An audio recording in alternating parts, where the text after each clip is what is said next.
Okay, so last Thursday, it's really the first real lecture on dynamical systems. We talked about sort of the basic ideas. So again, remember the idea is that we have these nonlinear systems. You know, a very large fraction of them we are forced to give up the notion of closed-form solutions because they generate very complicated orbit sets that aren't well approximated. Now, there are many cases where we do have questions that require us to know quantitative solutions, and then you have to work very hard with these systems to do that. But in the general case, in particular, when we start talking about these chaotic systems, there's no way to write down closed-form solutions. So we needed a different set of ideas. And again, these all go back to the French mathematician Poincaré, basically more than 100 years ago, where we think about sort of the topological and geometric structures in the state space. So where are fixed points? Where are these limit cycles, and so on? So we have this notion of invariant set. There's this generalized notion of stability. We have stable invariant sets. Right? Invariant sets get mapped into themselves under the dynamic. Some of those are stable. If you're on it, you kick yourself, the vector field drives you back. Some will be unstable, you kick yourself and you go away, and so on. So we're really trying to build up, and I'll show that today in a very high-level way, kind of a classification system. So one of the questions we have here is, in terms of these basic objects that we introduced last Thursday, what kinds of behaviors can we expect in dynamical systems? So what I want to do today is give you, it's almost a contrast with the level of abstraction last Thursday. Invariant sets, attracting invariant sets, unstable, repelling invariant sets, and so on. The attractor base and portion separatrices. In some sense, that's very abstract. What I want to do today is step through increasing in dimension of state space, 1, 2, 3-dimensional state spaces, and give you some concrete equations. So we can hang our intuitions on some concrete cases. Along the way, illustrating different kinds of invariant sets and different kinds of behaviors. The end product of this is actually going to be a classification scheme in terms of what behaviors are possible as you increase the dimension of the dynamical system state space. And that's a key theme in qualitative dynamics, building up classification systems. Okay, so that's sort of the game plan. So we're going to start in one dimension. So this should look familiar from how we ended up at the end of Thursday. We talked about kind of a graphical analysis of a one-dimensional differential equation. So we had a state, in this case we'll assume it's the real line. We have our differential equation, dx dt is some function of x. Right? The rate of change of x is some function of where it is in the state space. And we're interested in these invariant sets, in this case, fixed points. And that's where, basically, the rate of change of x stops, where x dot is equal to 0, or, as I just kind of illustrated with the SAGE homework, this criteria of x not changing turns into an algebraic equation, or some equation to solve. So rather than thinking about where x dot is 0, that's where f of x is equal to 0. So we want to find those x's, x star, where the right-hand side is 0. And that will be where x dot is 0, and all those points will be fixed points. Okay, good. Okay, so now we're interested in stability. So we now imagine we solve that f of x is equal to 0, just like we did in the homework, as you will do in the homework. We have one or several of these x stars that are fixed points where x dot is 0. And I want to know if I perturb that state, if it restores itself and is stable, it would be an attracting fixed point, or whether it's unstable. If I perturb it a little bit, that small perturbation will grow. So this is a basic question in calculus, right? So what we're going to do is, right around the fixed point, some particular state x, we're going to look at how perturbations evolve. Right? So I'm here, and I'm going to look at what happens when I perturb it a little delta x to some new state x prime. How do we answer that? Well, kind of just to step up this slowly, well, what I can do, of course, is take this and plug this into the previous differential equation. Right? I can say, now I put in x prime in here, and I have this small perturbation delta x. So what I do is just expand this all out, throwing away higher order terms and delta x squared, and just keeping the local or linear terms. The net result is we have kind of like a two-level system, if you will. I have the original dynamical system behaving, and then there's another coupled system, which we call the local linear system, which describes what the time evolution of this perturbation is, what this little delta x is doing. So if you just literally substitute this in, that differential equation, expand it out, and then you factor out the x dot equation, the original equation, and then you end up with another differential equation that tells you the time rate of change of delta x. It's how these little perturbations evolve. And since we throw the higher order terms away, this is a linear equation. Right? So we just have here, it's the first term in your Taylor series, is just this derivative of f. That's just the slope. So what it's saying is that we have this, the delta x dots evolve according to how big they are and just in the magnitude given by the slope. Okay. So we could just think of this as a number. The slope is just a number, lambda. We have this very simple linear differential equation, which of course you can immediately write down the solution to that. Right? Things will either grow or die exponentially fast. The little perturbations x will either grow or die exponentially fast according to the sign of lambda, according to the sign of the slope. Right? So I already said this Thursday when we did that graphical analysis of that cubic one-dimensional differential. I kind of pointed out that the slope was important. Let's just get back to that.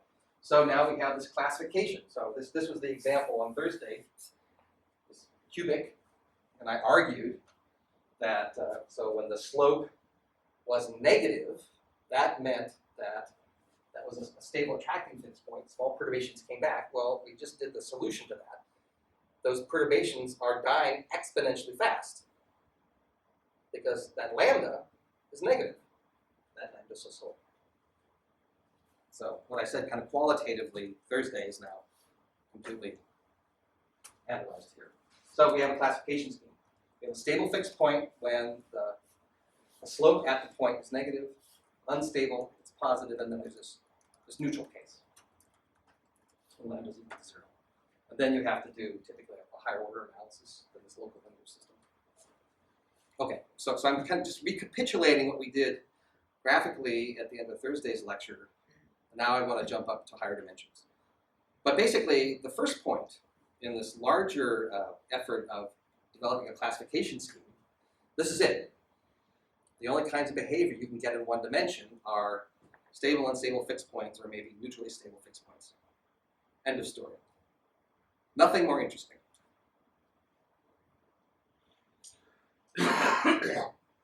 So now, let's go up to two-dimensional flows and talk about what kinds of fixed points we can get in 2 dimensions.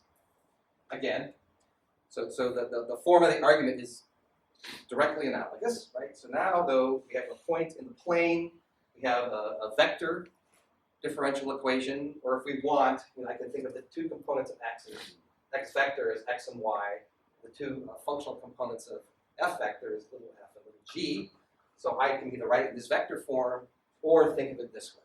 Little x dot, little y dot, and then there's a right-hand side determined by some function f of x and y determines how x changes, and same thing. Little g, some function of x current state in the plane, tells me how y dot should change.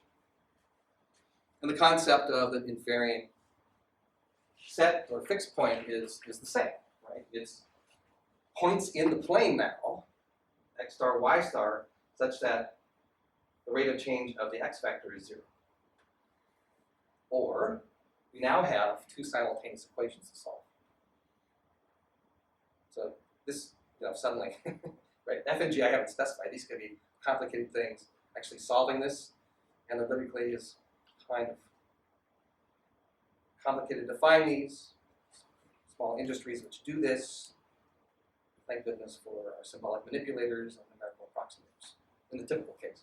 Hard to do. But anyway, that's in principle what you want to do. You want to solve these 2 simultaneous equations to find x star, y star.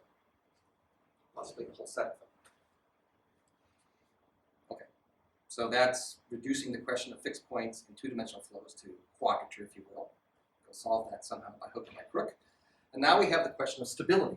We want to know, are these points in the plane, these fixed points, stable? Same thing, exactly the same move. We're at some point in the plane, and now we have a little vector perturbation in some direction, delta x. I plug that back into the 2D differential equation of a set of two first-order differential equations.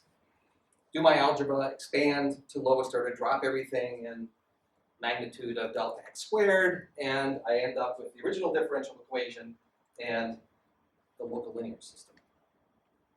Again, so this is only valid around some particular state in the plane. But now now we're in two dimensions. What we have here, this is actually a matrix of partial derivatives. Right? I have partial little f, partial g, and each one of those partial little x, partial y. Okay. So we have this sort of picture that we have the original system behaving, and then at each state, kind of a snapshot, some small little region around that, we approximate the vector field with just a linear set of equations. And then we're going to use that to like we did before with the slope analysis, to determine the stability of the fixed point 2D. And that's all going to turn on this object here. Okay, so now what I essentially argued for is the differential equation locally about a point is essentially just a linear differential equation. I just have the rate of change of the perturbation away from the fixed point is given by some matrix. And this matrix is called the Jacobian. It's this matrix of partial derivatives, partial f, partial y, partial g, partial x, partial g, partial y. Evaluated at the point I'm currently at, that the system is currently at. So I get numbers here, so it's just a matrix. So again, it's a local linear flow we're approximating. And in fact, given any type of linear differential equation that's in any dimension, well, there's two, you can write down a formal solution that looks very much like what we did in one dimension. Right? We had e to the lambda there. Well, that lambda was just a number. It was the slope of f. Here we have e to the matrix. So this looks like a formal solution, but maybe some of you have studied this before. We can talk about exponentials of matrices quite easily. And what we're going to do is do an eigenanalysis of this Jacobian matrix in terms of eigenvalues and eigenvectors to characterize this linear flow near this state. Okay. So just generally, so I've just reduced the problem of the stability of fixed points in two dimensions down to a linear differential equation. So a little bit of an aside, how do you solve linear differential equations in more than one dimension? We have some initial condition. We have x dot is some matrix times x. And what we're going to do is just analyze this matrix here, previously the Jacobian of it, the original flow, but just a linear matrix here in terms of its eigenvalues and eigenvectors. Eigenvalues lambda, eigenvectors v. I messed up here. There should be a v over here. To find the eigenvalues, eigenvectors, right? What we're looking for, the eigenvalues are directions that maintain themselves. Imagine v vector over here that are only stretched. They're directions that are only expanded or contracted at rates given by their corresponding eigenvalue. So a little bit of a review here, and you can write down the sort of formal solution this way. In terms of the eigenvectors that you've gotten from the matrix A, and then these expanding or contracting rates, these lambda, the eigenvalues of the matrix.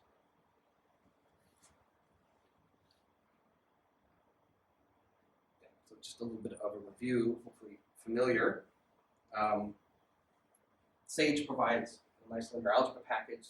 Python provides a nice linear algebra package, so you can play around with some of these ideas. Okay, so that's, if we want to have a nice analytical form, we can analyze fixed points. In fact, it really didn't matter that we were in two dimensions. What I was saying, what I just said, sort of holds in any number of dimensions. But as you can tell, moving back into two dimensions, the stability of the fixed points is going to be governed by the Jacobian's eigenvalues, but just like before with the one-dimensional case. Okay. So just kind of a visual summary of this here. When the real part of these eigenvalues is negative, around our fixed point, the flow looks like this, just directly contracting. When they're both positive, we have a fixed point that's unstable, and so locally around that invariant set, we have this expanding vector field for repeller. And it turns out the marginal case is pretty important. So this is where we have some mixture, where there's one contracting direction, right?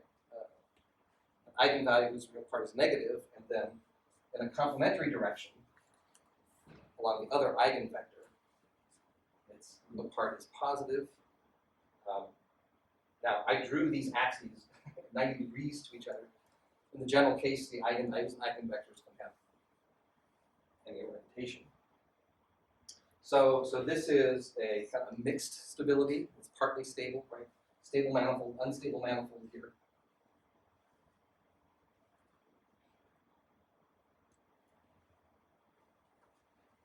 And then there's a very degenerate case where the real parts of the eigenvalues are 0, and that corresponds to that original example I gave of invariant sets. This is purely circular flow. Think of this as, like locally, it's like a little simple harmonic oscillator.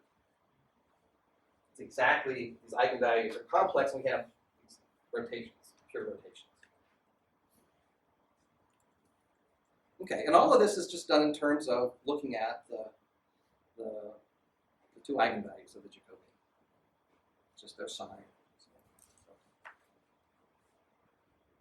So I guess we are solving some equations here, despite my earlier admonitions. But it's local, and because it's local, we can get away with doing this linear analysis and having it tell us how small perturbations are damped or amplified.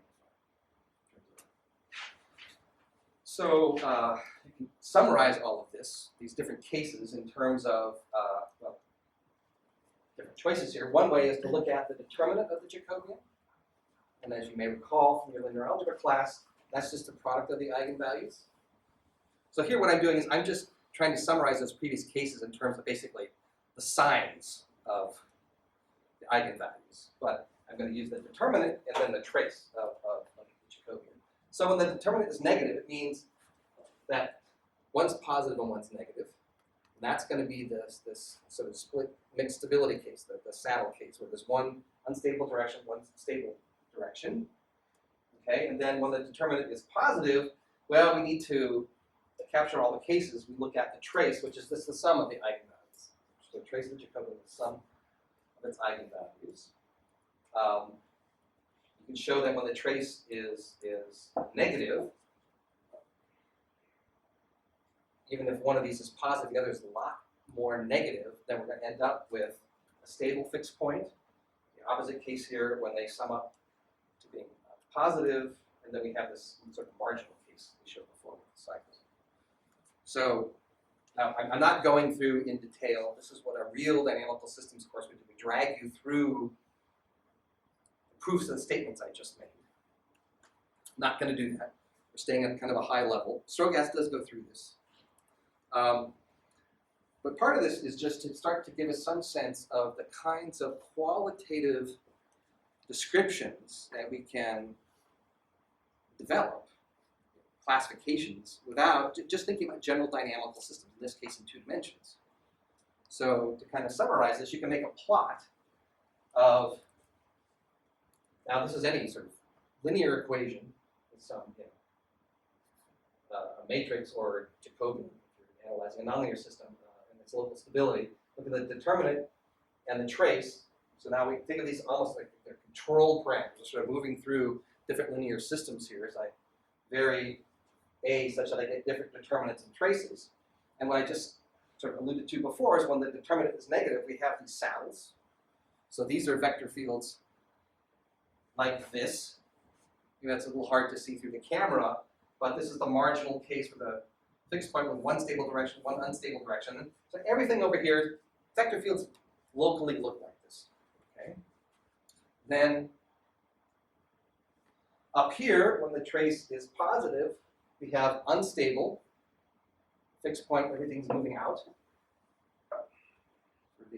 The opposite down here, trace is negative, so the complementary case, the fixed point is not stable, everything is coming in. And then there's this interesting parabolic boundary, which is given by, and Strogatz works this out, you can see the details.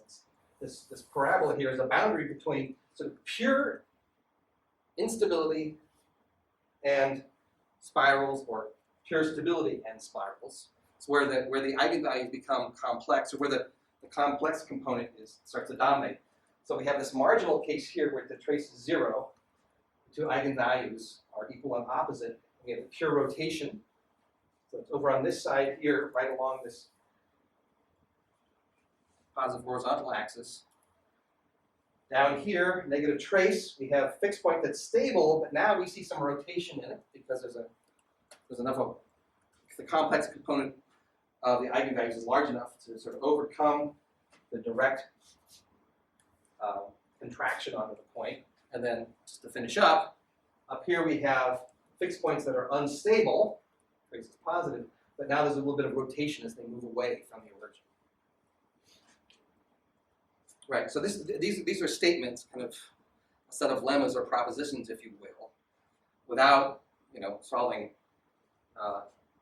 any particular equation. It's true of sort of all linear differential equations. This is what they can do in terms of fixed point stability. And so we're going to develop more classifications like this. Again, we're taking today kind of a higher level view of what's possible. So I'm just summarizing, which was probably several decades worth of mathematical work to get this all sort of cleaned up many decades ago. The sort of other questions that come up that we're interested in two-dimensional flows, and that has to do with, if you recall from Thursday, we talked about the notion that a fixed point can have stable and unstable directions. I call them stable and unstable manifolds. And there was a lot of interest, mostly in the 60s, actually, curiously enough, developed at Berkeley around Steve Smale, mathematician down there. In the question, well, nature out there is very hard to model. A lot of it's often nonlinear. And how do I know that my model captures at least the qualitative features of the behavior in the real world? So this led to the notion of structural stability. Imagine if I write down some differential equation, I conclude, oh, I've got two fixed points and they're stable, and I have another fixed point that's a repeller and unstable. How much can I mess up my differential equation and still have that be true? How robust is my conclusion, are my conclusions? Right? So one way to think about that is you write down your differential equation, and now on the right-hand side that specifies the vector field, I allow myself to do any possible small perturbations. Take each vector and do this, and then, oh, do I still have a fixed point? Do I still have a fixed point? So that question was answered in some restricted cases, kind of a positive way. There's a notion of robustness of these conclusions you draw. We're talking about fixed points. What happens to the stability of a fixed point when I perturb the system, when I perturb the vector field? So that led to this analysis using the stable and unstable manifold. So here's kind of a graphical description of a result along these lines in terms of structural stability. So here's our sort of starting point. So imagine our equation is such that we have a kind of split stability fixed point here. There's one stable direction, one unstable direction, stable and unstable manifold like this. And the conclusion is that if the real part of these eigenvalues that specify the stability and instability along the two submanifolds, they're not 0, then for sort of all small functional perturbations of the differential equation, in other words, I'm kind of wiggling this stable and unstable manifolds, slightly different vector fields, the fixed point doesn't change its stability type. Now, quantitatively, maybe the eigenvalues will change a little bit. Maybe it's a little softer or a little more unstable in this or that direction. But the qualitative conclusion that you have this mixed stability fixed point won't change. Now, the way we think about this geometrically is this condition that the real part of the eigenvalues is away from 0. In some sense, these two subspaces can intersect in a kind of perpendicular orthogonal way, such that small perturbations just can't move that intersection. So the actual proof of this requires some interesting topological argumentation. Now, you might say, well, okay, how could this go wrong? And this was actually where all the hard work was done. So this previous picture here, where the stable and unstable manifolds cross cleanly or orthogonally, it's called hyperbolic crossing. These are hyperbolic fixed points, I can instability like this. There are cases, unfortunately all too common, where we have non-hyperbolic intersection. What I mean graphically is that the stable and unstable manifolds come in and they sort of touch. They sort of approach each other, asymptotic towards each other. So here's an example where I have a stable manifold and an unstable manifold. So I have a saddle fixed point here. But because the manifolds touch and are tangent to each other here, when I perturb this, some perturbations will actually break that tangency apart. And I'll end up with two fixed points. So this happens, for example, when the real parts, or can happen when the real parts of the eigenvalues are 0. If I perturb it a little bit, I'm going to make one of them a little bit stable, positive, a little bit unstable, negative. And that can change the qualitative conclusion. So when this happens, your analysis of fixed points, how many there are even, let alone stability, that can change. So we'll come back and show some other cases where non-hyperbolic or tangent intersections of stable and unstable manifolds give us grief or make life more interesting, lead to some interesting complicated behavior. So this is just giving you a taste of how some of the sort of general results in dynamical systems are developed. Again, I'm not writing down some particular equation showing that this happens. You can actually do this kind of analysis of functional perturbations of your equations, and quite a bit of generality. Okay, so at this point you could say, well, this is sort of boring. These are all just analogs of equilibrium. I'm either going to a stable fixed point and sitting there. Well, that's kind of dull and predictable, or things are unstable. Can anything else happen in 2 dimensions? Right? Remember the conclusion before, in 1 dimension, you only had fixed points, stable and stable fixed points. Maybe neutrally stable, but that's it. What else can happen in 2 dimensions? So now this is where the fun begins. So the other kind of behavior, again, I've already talked about this when I introduced examples of invariant sets. We can have stable oscillations. So these are called limit cycles. Now these are not points, they're 1-dimensional subsets. They're isolated, closed trajectories that are periodic. What do I mean by periodic? I mean that when I shift time by some number of seconds, called period P, I come back. So in some sense, this specification of a periodic orbit looks, it's almost like it's a fixed point. So it's fixed under integrating the equations for period P.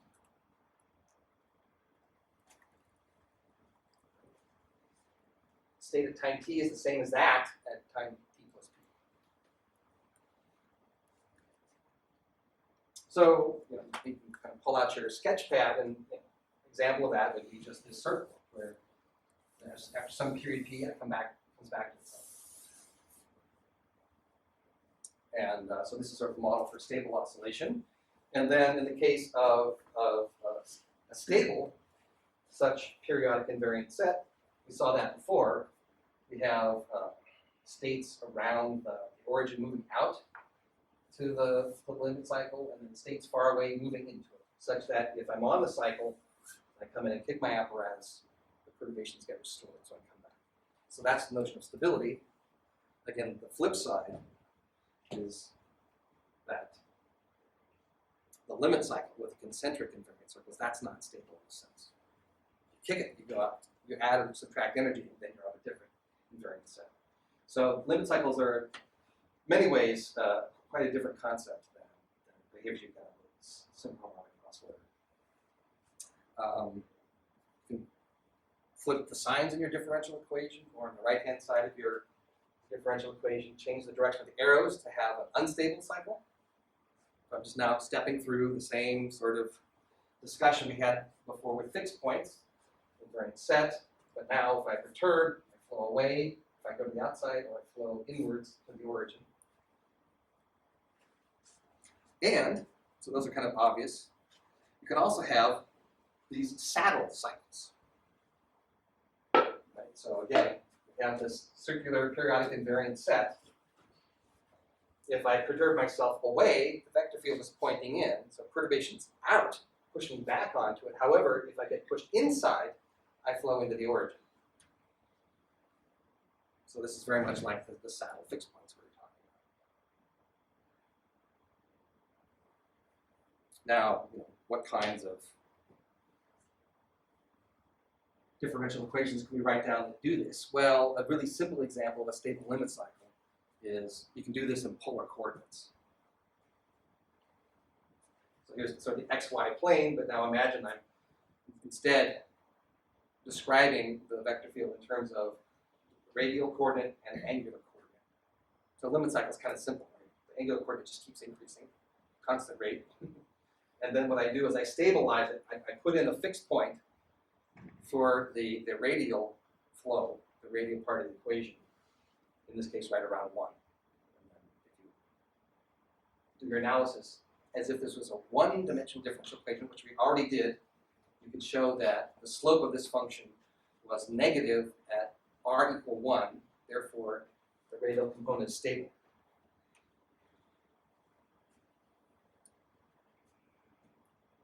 Well, that's kind of a cheat, but it captures the idea, but it's kind of a cheat. So here's another example, famous one, which I mentioned already, due to this Dutch radio engineer Balthasar van der Pol in the 1920s, and he was looking at this second-order differential equation. Now, if we just dropped this middle term here, the x double dot plus x is equal to 0, that's the simple harmonic oscillator. So what he's doing here, it turns out that the coefficient, when I express the system in the second order differential equation, the coefficient of the first derivative is a type of friction or dissipation. Maybe you studied the simple harmonic oscillator with friction. But what he did here is he modified this so that the dissipation would change sign depending upon the state. And the net result is sort of like the cartoon picture of the previous vector field.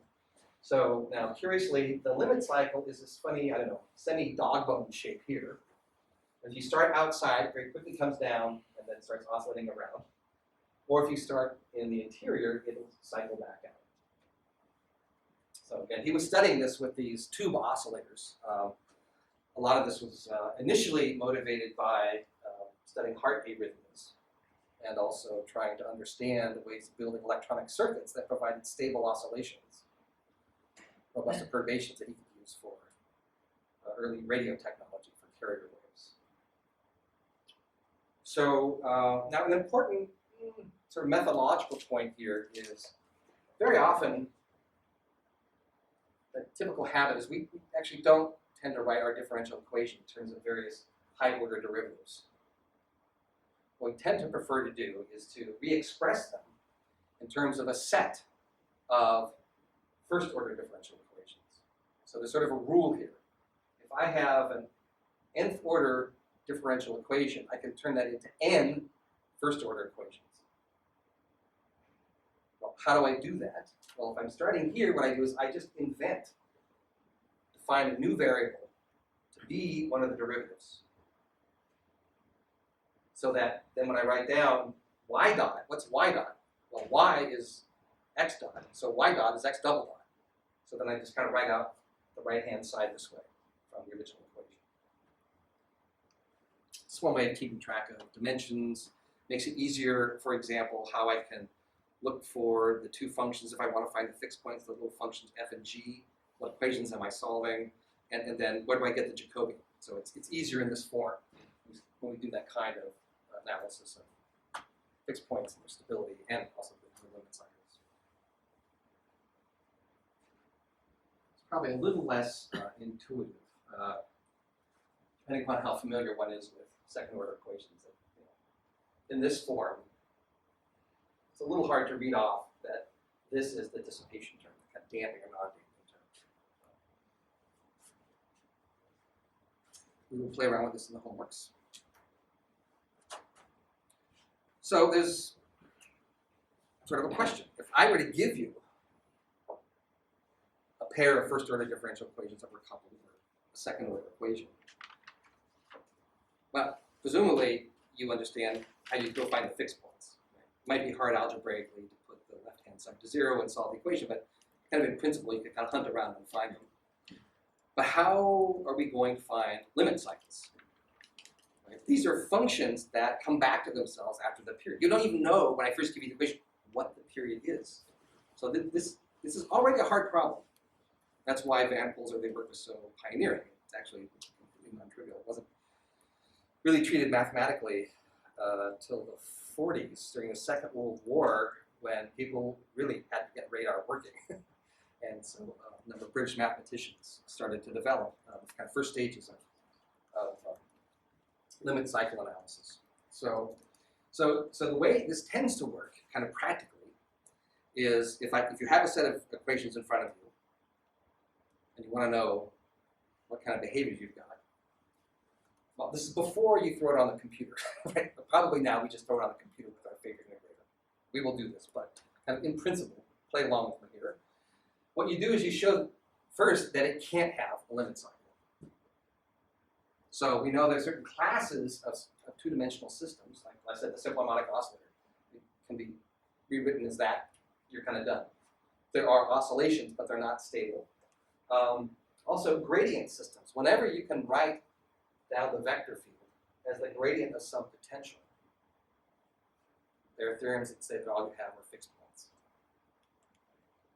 No oscillation.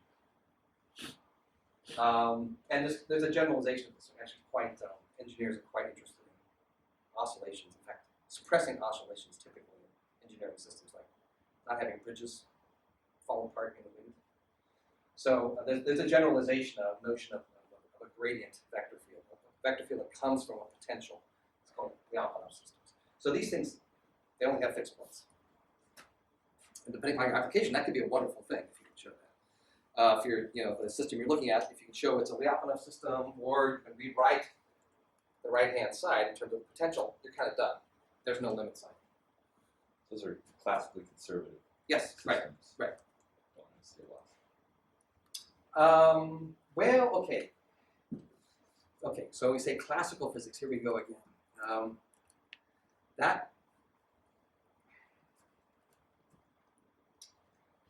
That's a special case in this, where we have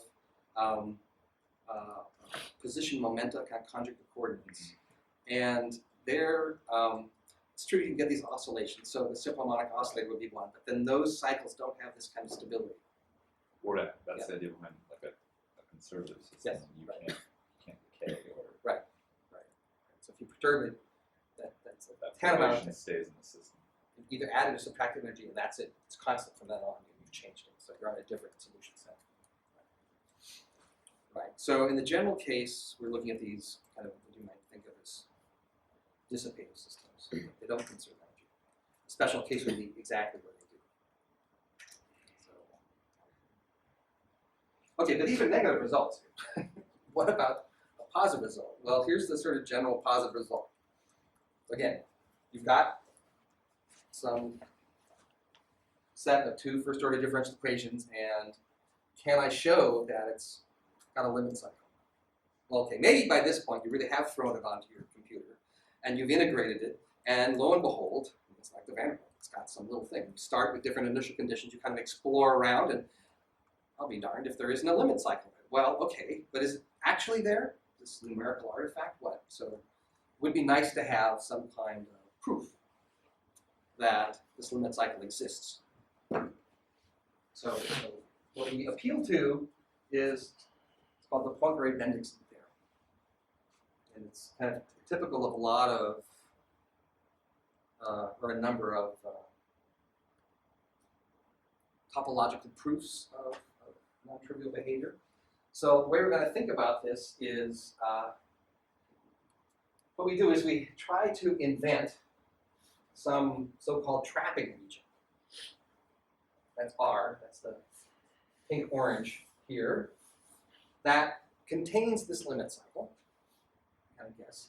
So you could imagine, you were looking at your Van der Pol simulation, you saw that dog bone shape. Well, who knows what weird nonlinear function of x and y the dog bone shape is, but you might try to pick a large circle. I can write down a circle, that's easy. That defines a solid disk that contains a limit cycle. And then also you want to find an inner boundary, maybe a small little patch around the origin, also a circle.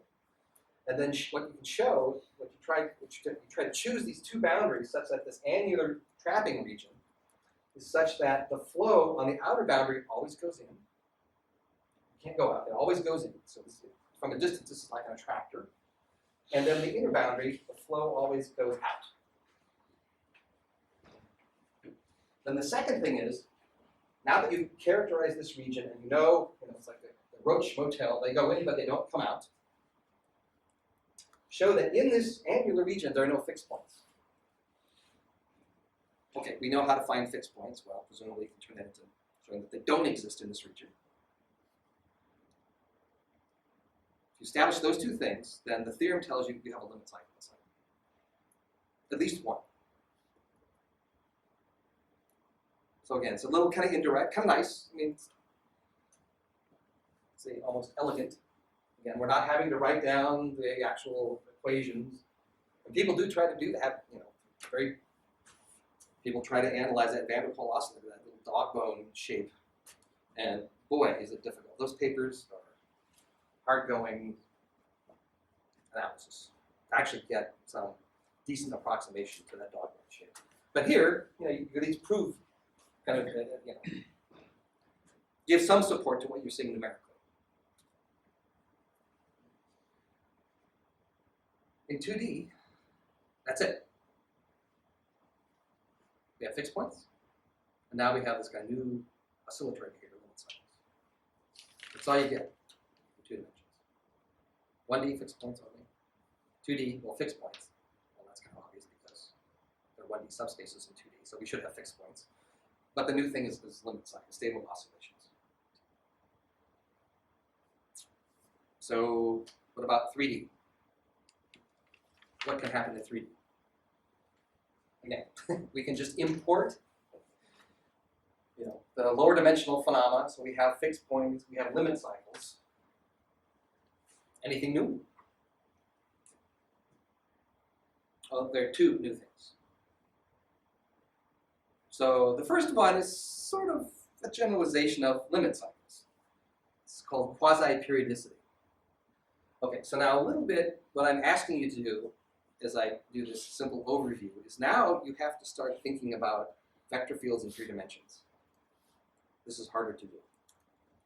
Although we do have these nice 3D graphics processing chips on our laptop, so we can do some of this. Of course, it kind of begs the question, what happens if I'm in 4 or 5D, but we'll get there. Okay, so when we're going to think about this quasi-periodicity, it's the product of 2 limit cycles. Such that their individual frequencies, the natural periods of each cycle, are not rationally related. That's what I mean by being not rationally related. If they were rationally related, then I would do 2 cycles here and 3 cycles here, then exactly come back. And that would be topologically the same thing as a limit cycle. So what we're doing here, we're talking about these limit cycles having irrational frequencies, is that they never quite match up, and they actually fill out a donut shape, a torus, constantly winding around. Again, if the 2 frequencies are rationally related, then they will eventually meet up, and that's essentially just a loop. Even if it's very twisted, it's still topologically just a loop. So to get a torus, in other words, what you should be visualizing here is the behavior is fills out completely the surface of this torus. Also, you should be imagining if this was a torus attractor, that way out here, the vector field's all pointing in. I didn't draw that. And then inside the donut, it would be pointing out, such that if I perturb myself off the surface of the torus, either way, it gets restored. Okay. So mostly you're probably using your intuition from the lower dimensions when I said those things, but that's the idea. So you can have these solution sets. We have an invariant set that is, in the case the frequencies are irrationally related, that fills out the whole donut. That set is invariant. And if it's done right, it's stable. If you were to look at this on your oscilloscope, you'd see sort of two basic frequencies, omega 1, omega 2. Do your Fourier analysis, which is perfect for this case, you'd see two spikes in your power spectrum. All the energy being concentrated at these two different frequencies.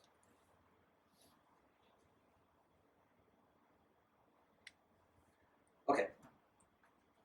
I said there were two things.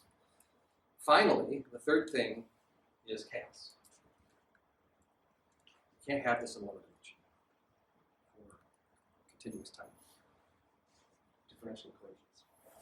So what is this chaos stuff? And I'll try to present it in a number of different directions, and we're going to pretty much focus on this for the rest of the course in a way, trying to understand how complicated these things are. So in a way, my introduction to this is going to be a little kind of fall short, because there are a number of different properties we have to learn about to kind of circumscribe what this behavior is. So one way to describe it is that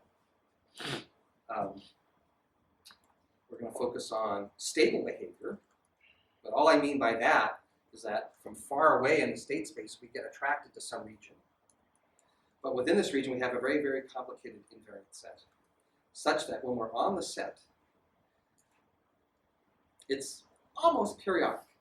We're sort of rattling around, and we pass by every state sort of arbitrarily closely on this invariant set. So it's recurrent,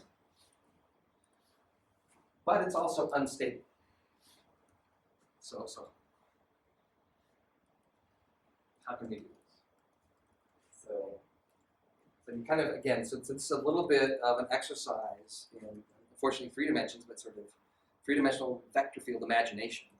I want something that is recurrent. So watch my hands. That's somehow in some set, invariant set, comes into itself. It's recurrent, but is also everywhere unstable.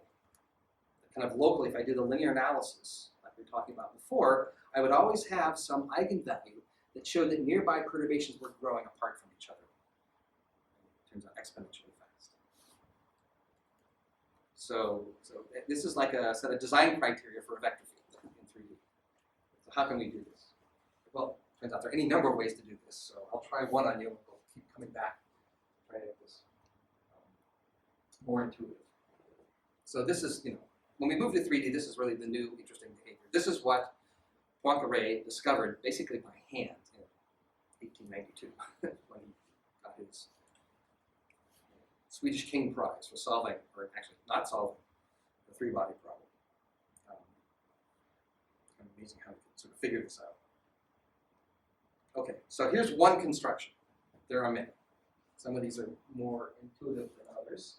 So this is going to be sort of a topological construction in terms of some of the objects that we've talked about already, in terms of stable and unstable manifolds and fixed points and stability. Okay. So what I'm going to do here is I'm going to put, so now again, you have to imagine this is 3 dimensions. I have x and y and z coordinates. I'm going to put a saddle fixed point at the origin, okay, and it's going to have a 1-dimensional unstable manifold and a 2-dimensional stable manifold. So z is going to be attracted to it, and like I said, x is going to be attracted to it. It's like unstable and y. So why am I doing this? Well, the first thing was I needed somehow to have this instability. So what I'm trying to do here is design a vector field such that if I'm flowing down along the positive axis and I get closer to this fixed point, nearby trajectories, nearby states get separated by that unstable manifold. Right? So you should kind of imagine the vector field's coming out. It's tearing it apart like this. So that's going to give me some instability. But now I have to make it recurrent. So what I do is I put two marginally stable fixed points out here that have a strong rotational component, and they're a little bit attracted, so that after I get pushed away along the unstable map, I'll get pushed away from the origin, I'm now being pulled by this fixed point or by this fixed point. They're not stable, otherwise I just go into them. So they're unstable, but they have a large rotational component, and that rotational component will re-inject the solutions back along the z-axis. So I have recurrence, and then along the z-axis there's all this stretching, and that provides this. So this is the kind of an architecture in terms of fixed points and stable unstable manifolds. Now it's a question. I mean, maybe, at this point what I've done is argue that there should be such a vector field. That's either convincing or unconvincing abstractly. In my mind I can imagine such a vector field, but I've been doing this too long. So it turns out that there actually is a set of 3 first-order differential equations that have that architecture and support this recurrent instability. So these are the Lorenz equations. So Ed Lorenz just passed away 5 or 6 years ago. He was a meteorologist. He was very interested in trying to explain, this is kind of a burning question if you're a meteorologist, why is the weather unpredictable? So he was first studying these fluid flow equations, so-called Navier-Stokes partial differential equations, and there were various constrained geometries where you could have simpler descriptions of flow. And Salzburg, who actually derived these equations that describe a constrained flow where you have fluid constrained between 2 layers, and the fluid layer is heated from below, and it was known that when the temperature difference is large enough, the fluid changes its behavior. So if the temperature difference is small enough, then the heat just diffuses across, and there's no bodily motion of the fluid itself. And then you reach a particular temperature difference, and buoyancy comes into effect. And so the water elements heated at the bottom layer become lighter, and they actually float up. They cool at the top, and they come down. And so what do you get are these convective rolls. So that's the geometry that these now kind of abstract variables describe. What they do is they describe, it's a little indirect, but this is the basic intuition, how these rolls turn clockwise, or they kind of pair, right? And then turn counterclockwise back and forth. And that the different directions are going to correspond to those 2 circular fixed points. So a little hard to see from here, actually. It's not obvious. In fact, Lorenz, when he was first studying this, it's nice to go back and read his paper in 1963. Because, well, he didn't have computer graphics. I guess he didn't think to listen to it like Vanderbilt had done decades before him. What he had were, of course, printouts of x, y, and z as a function of time, and he was numerically integrating the equations.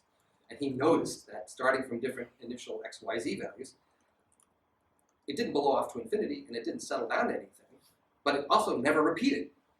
So this is kind of a puzzle. I mean, he told me he spent months thinking he had some problem with his numerical integration package. Not the equation, there was a problem in his algorithms. So eventually he convinced himself that this was a real thing. Hence, this could be, this non-repeatability, he called it aperiodicity, could be just built in to the fluid flow equations that describe the weather, hence an explanation for why the weather is unpredictable. So, if I just give you these equations, okay, first thing you do, where are the fixed points? Right, okay, you have to do this. So you set this side equal to 0 and solve for the x star, y star, z star. Kind of get this out of your system. Find out where they are. You can immediately see the origin is 1, right? So some of this is easy. If I put in zeros over here, I get zeros over here. There's x, y, and z always show up in each term. There's a symmetry. If I take x and y and I move it to minus x minus y, I get the same equations back. So the vector field has the symmetry about the z-axis, 180 rotation. re-rotation about the z-axis? I mean, you know, presented with this equation, you can scratch your head. What can I figure out about these things? Another thing you can do is ask, how stable is it? And so there's a way, and Lorenz did this, kind of very nice discussion in his paper. So I have this vector field, and I can think of it sort of like a flow, or if you remember your vector calculus or your E&M class, if I have a vector field, I can calculate the divergence of that to see how unstable or how stable the thing is locally. So this is a three-dimensional divergence, right? This is just the partial derivatives of this vector field here. And then integrate it over this region. So now, so he had in his mind a little bit, he had discovered by hand through the simulations that there was a trapping a sphere, kind of like in the Poincaré-Bendixson theorem. He knew there was a sphere of sufficient diameter that the vector field everywhere went in. So there's something going on in the origin. So you could say, well, what's happening to this sphere? Think of it like a solid piece of dough. Is it being sucked into itself? So that's what we can calculate. If we integrate this divergence of the flow over this whole region, well, it turns out in this case, it definitely lucked out, that this divergence is extremely easy to calculate. In fact, it's just, if I linearize the equations, the right-hand side of the Lorenz equations, it's just these constants, minus sigma, minus 1, minus b. This is about 10, this is about 8/3. So this is about 12. So what? Well, the rate of change of the volume is given by this integrated divergence. So we end up with this differential equation down here. It's a linear differential equation. And so we conclude that the volume, right, measuring the volume here, that it contracts exponentially fast. E to the minus 12t. That's fast. Right? It's kind of easy to see here why we just kind of lucked out with these equations. In fact, what you're doing when you take partial f, partial x, and partial f, partial y, partial z, you're really just looking at each equation in turn, and you look at the linear term in the corresponding coordinates. So x dot, I look at x, well, that's minus sigma. Here, I have minus 1 in front of y, and I have minus b in front of z. So in some sense, each lucked out. This set of equations happen to be kind of linear in each of the three variables, and that's why this was constant. And he could immediately conclude, yes, well, it makes sense. He saw this in the simulations. This volume was attracting extremely fast. So this all sort of circumnavigating. We're trying to figure out from the equations what properties we've got. We got something going on at the origin. So enough of that. Jumping, into the rapidly into the 1970s, one could then plot this out. So here's one solution to those equations. Where does it start? I forget. So what I'm plotting here, so again, x, y, the z-axis, and then the yellow trajectory here is started from some initial condition, and what you see, we'll do this on Thursday. I'll do a live demo at the beginning of the Thursday lecture of this, so you can see it. But basically, get this complicated solution set, and individual trajectory. And then this is one solution, kind of goes around, plops back over, and goes around. It actually has a certain geometry to it, which we'll talk about some more. But it's not some tangle of yarn. It has flat sheets out here. Something complicated has happened here, so you can't see in this projection how these two sheets out here come together, how they're sutured together. We'll look at that in 3D on Thursday.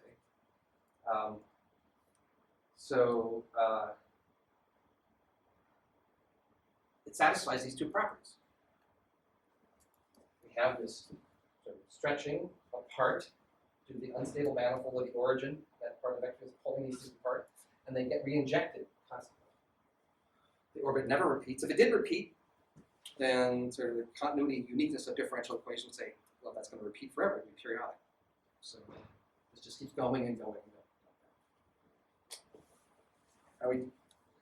people have tried to understand the architecture of this set. So one idea is an approximation of these sheets here in terms of what's called a branch manifold. It's my terrible artist conception of this.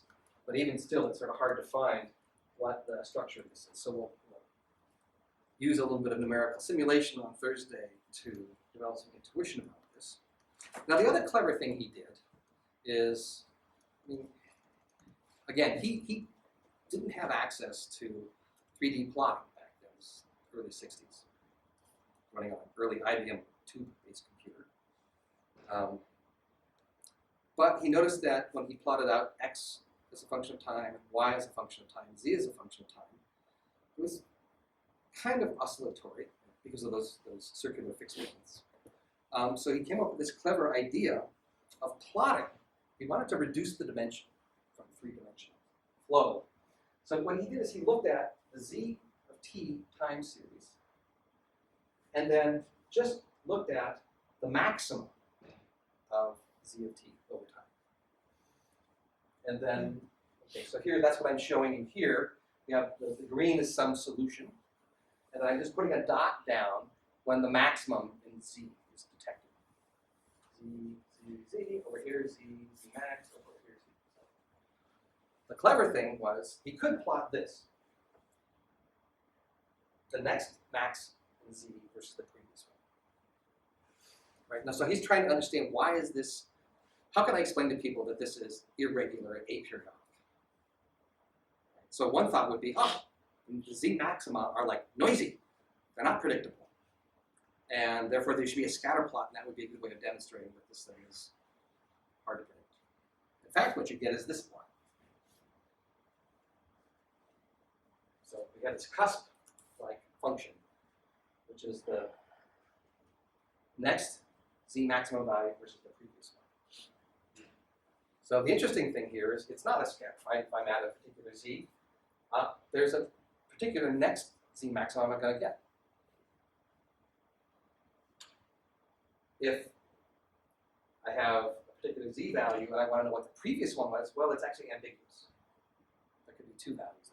But still, going forward in time, it's a function. Right? So we call this the z maximum return map, or returns. And you should think about, at least the use of the word return is just this notion of recurrence here. Come back up to this.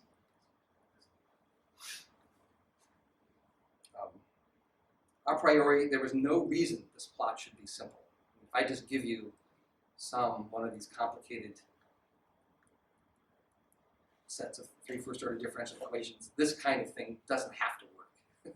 So he got really lucky.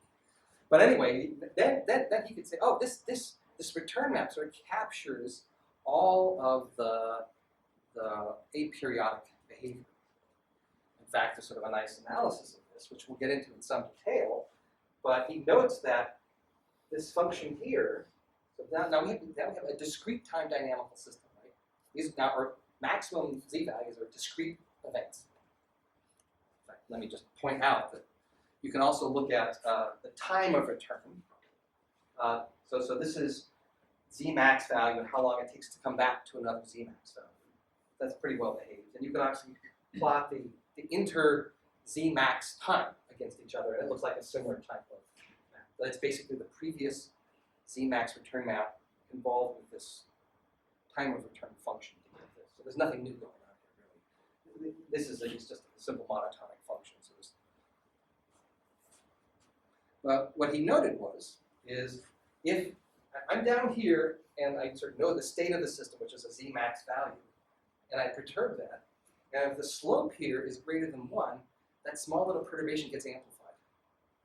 So we'll go over this in some detail, but if the slope, well, actually the slope here actually diverges, but imagine there's some region here where the slope was 2. So if I start with z and I perturb it by some epsilon, that epsilon is going to end up with z values that are separated by 2 epsilon. There'll be a range. Well, but if I do that again, 2 epsilon turns into 4 epsilon and so on. So he argued there was this exponential amplification of errors along with sort of this chaotic component of the Lorenz attractor. And that was his, turn that back into an explanation of why the weather was unpredictable. That it had built in that the fluid flow partial differential equations that describe the time evolution of this vector field, the flow field of fluid air, and other things, had, even in simple constrained geometries, had this mechanism built in that it could amplify these small fluctuations. So, now Poincaré had also suggested this in sort of mechanics, celestial mechanics, sometime before, and they didn't quite know about each other's work, but Lorenz's paper is particularly nice, nice analysis of this system in the service of a real physical question. This construction of going from a three-dimensional flow to some lower dimensional, in this case, discrete dynamical system, we do this all the time because it's just easier to understand low-dimensional systems. So we're going to do this constantly. Might start with a continuous time differential equation and then map it over to some discrete time return map. Or we can just start studying return maps for their own sake. Right? If we're just interested in different kinds of chaotic behavior, Lorenz's construction shows that you can take chaos in the continuous time system, which only shows up in a three-dimensional state space, but then we can map this down to something where we can visualize the state space across the state space and study a discrete time system. So chaos can show up in discrete time systems in just one dimension. For three-dimensional flows, the sort of continuity of them requires at least three dimensions, but we can reduce it down to a discrete time, four-dimensional system. So this now goes by the name of the Cusp Map. So here's a functional form of this. This is easy to understand. In the early days, people just used to use their HP hand calculators to study these things. This is just, right, I'm plugging in a number between 0 and 1, where I've normalized this. I get a new number, and I just do it again and again and again. It's a recurrence equation. I just keep doing it, and then the z value kind of hops around. And we can say, oh, can I measure the statistics of this behavior? What are the correlations? And other things. How random is it? So we often study these simple low-dimensional systems, sort of for their own sake, to kind of capture different mechanisms. So let me finish with another example. These are the Rössler equations. Historically, and I'm presenting it in historical order, they came later, in the mid-70s, invented by this theoretical chemist, well, actually he's a medical doctor turned theoretical chemist, Otto Rössler. Interesting fellow, still alive. And he developed an interesting way of designing chaotic vector fields. He has a series of papers where he calls this reinjection method. Basically, Otto was the only one who knew how to write down these equations. But he was a master at this. And so one set of equations was all, what he was trying to do, he wanted to come up with a system that he could sort of, in principle, design, build in this recurrent instability intentionally. Right? Lorenz stumbled across it because it came out of the fluid flow equations. He didn't design it, he was given those equations. Rössler wanted to design a vector field, so he had this notion of instability and then making it recurrent.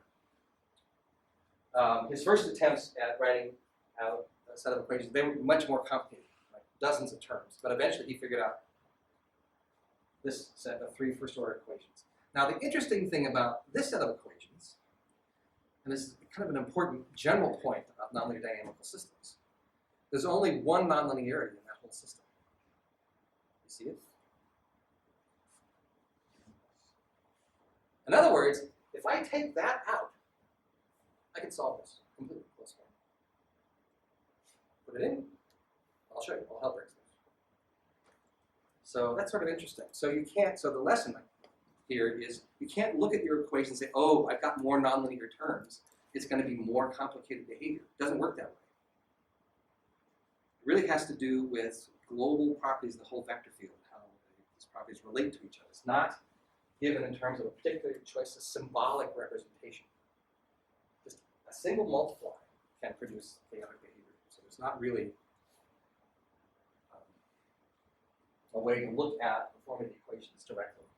Yeah? Does that also mean that even if you just try to throw out a small nonlinearity, you can't just throw away a small nonlinearity? Yes, exactly. Right. You could radically change the behavior. Right. Even though you say, well, these nonlinear effects are right. small. Right. It doesn't. Right. Yes.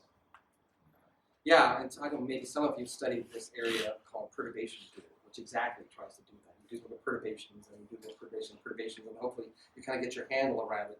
And so for periodic behaviors, that's the way that the van der Pol limit cycle was studied using this.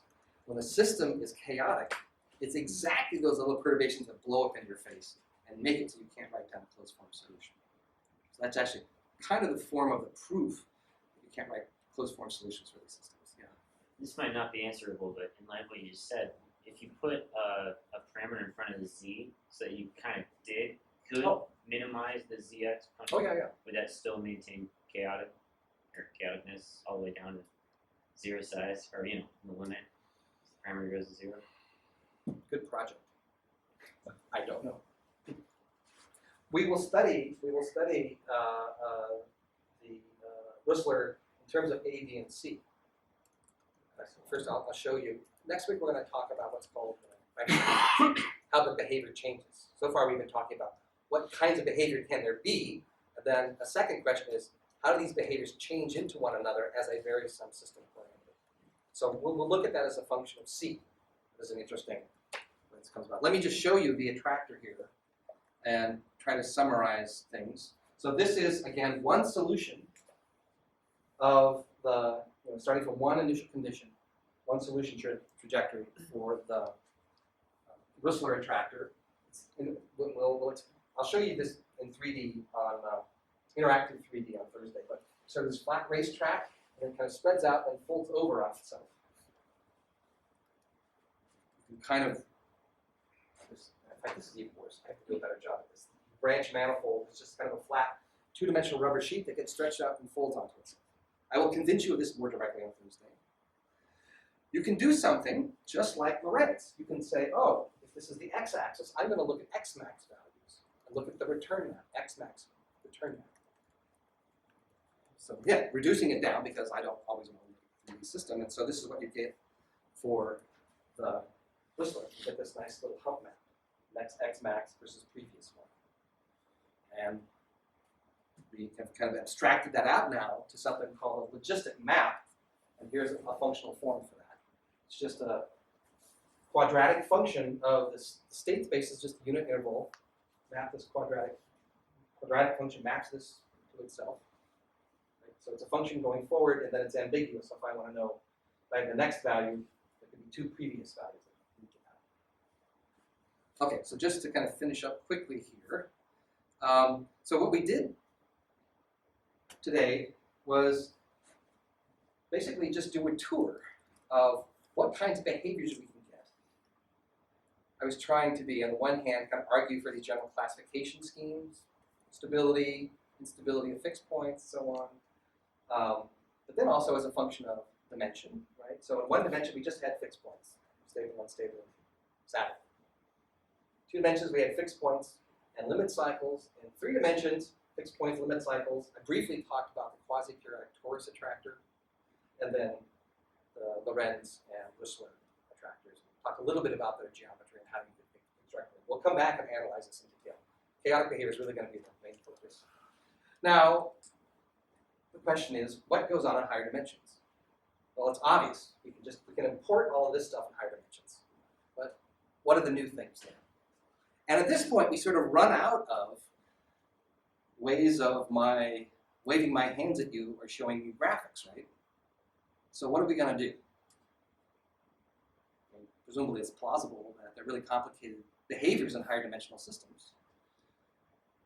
To a certain extent, the kind of geometric approach, even if it works in principle, is not very helpful. So we're going to need some more quantitative ways to talk about stability and instability. And the hint for this is to go back to that Jacobian and the eigenvalues that we were using to classify stability of fixed points, and we're going to turn those into sort of measures of average, sort of along a solution, stability and instability. So those will be the Lyapunov exponents. And then, one benefit is that is we're actually going to, that'll give us some hint of how to extend this classification system to any dimension. And that will be sort of the most general classification scheme that we have. So, I gave you concrete equations, and we're going to be using these in the homeworks and so on, so you can start playing around with these things yourself. find their fixed points, do stability analysis, and then start looking for more interesting behavior. So, and this is really the end of the kind of the big picture. By the big picture, I mean, I give you a dynamical system, and I want you to tell me how it behaves, right? So I said the kind of main goal is somehow figure out this attractor base and portrait. Well, we just talked about a lot of interesting attractors. That's a kind of semi-local view. These invariant sets and their stability, it's kind of a semi-local view. Then you step back and figure out the whole state space. But then there is also the question of what happens when we have controls on these systems. How does one kind of behavior turn into another kind of behavior? So that'll be Thursday next week. So we're still here in the class, right? We're still trying to figure out what can nonlinear nature do. So it's going to occupy us for another couple weeks. Okay, so that's it.